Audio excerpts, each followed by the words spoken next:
Hello folks, we're back for video 2 of just talking and sharing. Now, I want y'all to see this bag right here. This is one of those very large vinyl shopping bags that you can reuse. I'm a big one on that, except for when I need more bags, plastic bags for some kind of like wastebasket liners or something, but I reuse these vinyl shopping bags. Well, I wanted to show y'all. It's full to overflowing. I've got burdock root. I've got, what was it, bull nettle. David told me I needed that, so I got it. I've got several bags of elderflowers. I've got bags of mimosa blooms. I've got bags of privet leaves. I've got bags of mimosa leaves. I've got bags of all kinds of stuff. I just loaded up. When I saw something, I went, oh, I need this. I'm working on also medicinal remedy for my nephew's girlfriend. She has the intestinal upset that I had discussed in my previous discussion video, and it is affecting her negatively. So what I did was I just pulled the seed tops off of narrow leaf plantain. It is a type of plantago. And what those little seed heads are is psyllium. And that is the stuff that Metamucil is made out of.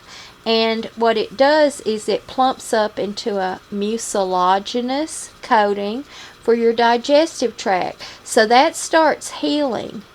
That starts coating the digestive tract so that further intake of food and nutrients is going to be not thrown back up, for one thing.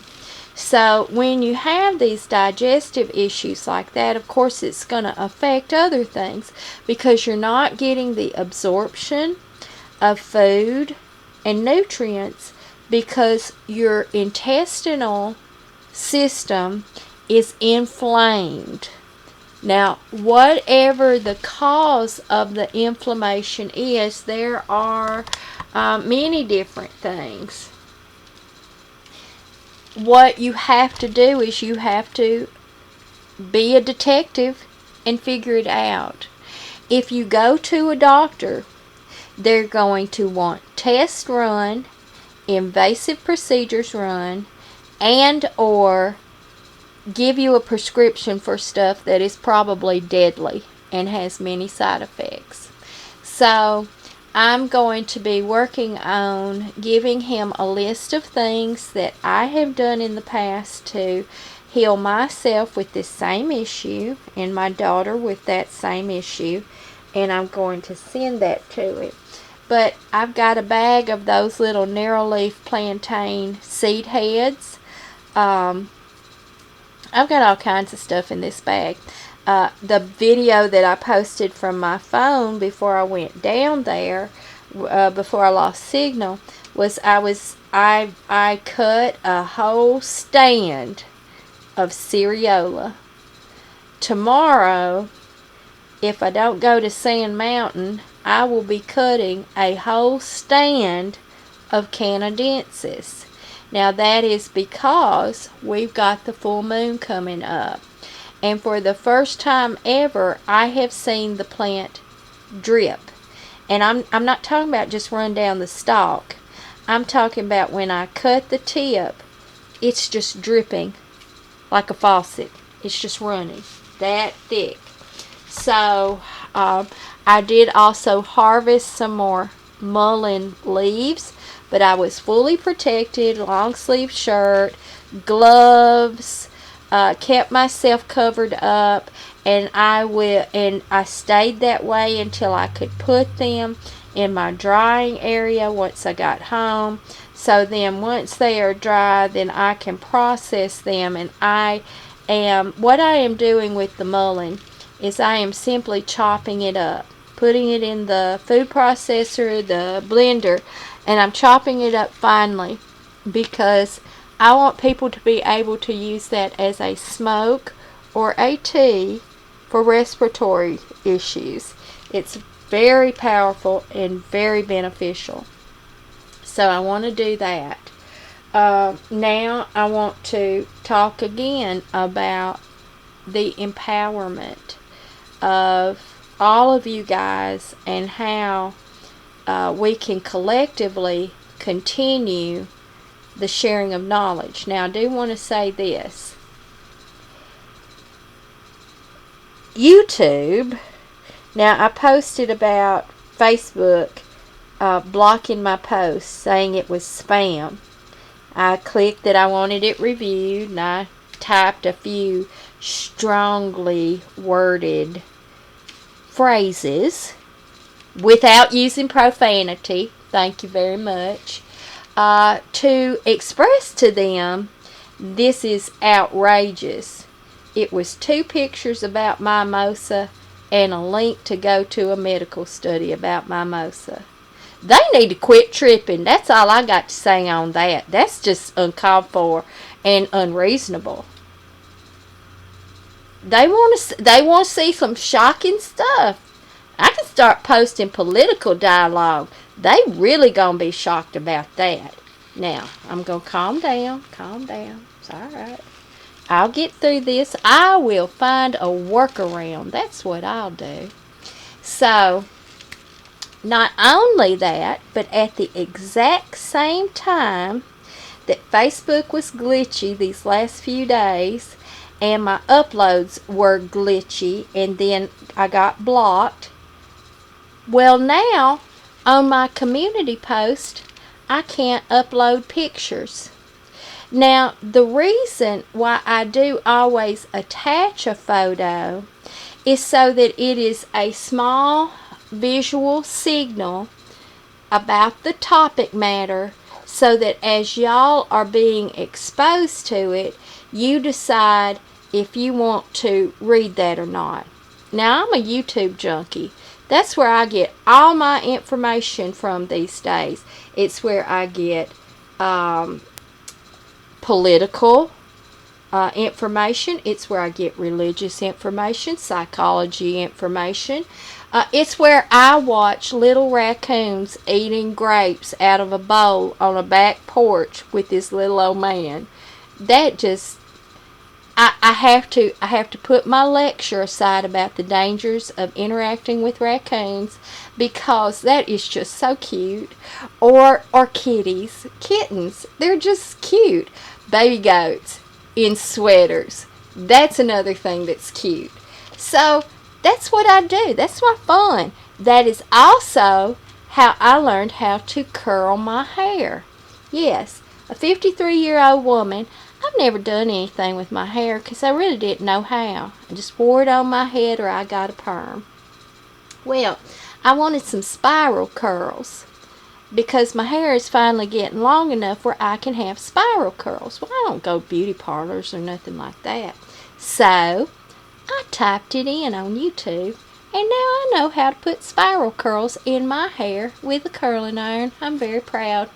So, things like that. I didn't know how to do that. Things about fixing your vehicle. I have used that before. There are just all kinds of stuff. You can go places via YouTube. I can go look at the Trevi Fountain in France, not leave my house. I love that. The humor on Facebook is unrivaled. It's hilarious stuff that people post. But what we have now, folks, is censorship. It's an infringement on our constitutional rights. And it breaks my heart when I see these YouTubers, some of them I don't even watch them, but to have them just disappeared, it's like they're abducted. They don't get to share their information. That's a very grave issue. Can y'all imagine if I didn't get to share with y'all these herbal things? And that may come. I have a page on MeWe, and I upload stuff there. BitChute I have tried, but you can only upload videos, and sometimes I don't have videos to upload, but I have information to share. So I do that, and of course Facebook, I've put things on there, but now that is being infringed upon. So what if all of a sudden our favorite herbal people that we follow, like Magical Hoof or the Tennessee Volunteer Gardener, or growingyourgreens.com with John Kohler, or the Homesteader, Haphazard Homesteader. I love her. She's very calm. I like her spirit. She just talks about the cooking with wild plants, and I appreciate that. All these people that share their knowledge with us that we learn from, what if all of a sudden Facebook goes, you know what, we're not going to do this anymore. We're censoring all y'all. You can't do it anymore. Well, I would be bereft, for one thing, because I am establishing relationships with you people. I can picture you. To me, I have a sound of your voice when I read your comments. Y'all are talking to me. It's like you're sitting in my living room sharing and talking to me. And I would be bereft without that. I can't stand it because they've interfered on me giving y'all hearts. Now, who does that? That is uncivilized. You put a heart out there so that I get to click on it and show y'all how much I love the interaction and how much I love your comments. And then sometimes they don't let me click it. I can click it, it won't give a heart. I can click it again, it won't give a heart. That just gets on my nerves. Because what y'all say to me and the interaction that y'all do with me matters to me. Y'all give me inspiration. There are times I'm laying in the bed at 1 o'clock and I got up to go pee, and I just look, I got a notification, and I see someone's comment. Well, it gives me a flash of inspiration. I got to put something in my phone, a reminder, so that when I get up, I go research something, something, something, or remember to something, something, something, video idea, something, something, something, because y'all inspire me. What if they took all that away and I couldn't do that anymore? Well, that'd break my heart, because I like you folks. And I like these other folks that I watch. I watch this guy. His name is Axe for Truth. He actually has 2 channels. He's a political commentator. And he wears a Groucho Marx nose. That's just his shtick. He lives in Atlanta. I have seriously thought about going down there and stalking him and getting his and getting an autograph and a picture with him, because I love him. The reason why I love him is because he is sincere. You can feel his care for his subscribers. You can hear how he is touched by people reaching out to him. He's shared his life with us and his dogs. And he grew very quickly on YouTube. And yes, he is a conservative political commentator. He is brilliant. He does his research. He knows his facts. He makes that effort every day to research things, to bring it to people, because we're not being told the truth in other places. And he means it with love and kindness. He's very kind. There was a police officer that was shot fatally in Atlanta, and he helped to raise money for the family. There are other things like that that happen that the news don't touch on in Atlanta because certain things are just not shown. Well, he brings that to light, and I appreciate that. So he's one of those. If I couldn't see him, well, I'd be devastated. And then I have a hodgepodge of things that I watch. I am a tiny home addict. I watch all those tiny home shows. So anyway, back on track. We're talking, but I went off track. So my whole point to me bringing y'all these videos is to teach you in the event that I can no longer teach you. I want y'all to learn and grow and know how to do this stuff in the event that for some reason we're all shut down and no one can teach you anymore. That's why I want y'all to buy the books. That's why I want y'all to read the medical reports. That's why I post those links. It's because I want y'all to see and know so that in the event we're all shut down, you can still be okay. Now, I've thought about doing some of my, I guess you'd call it preparedness, a couple of videos just on some preparedness issues, because the way I was raised living in that holler, it wasn't called preparedness. It was calling having stuff on hand because you couldn't get to town. That's what it was called.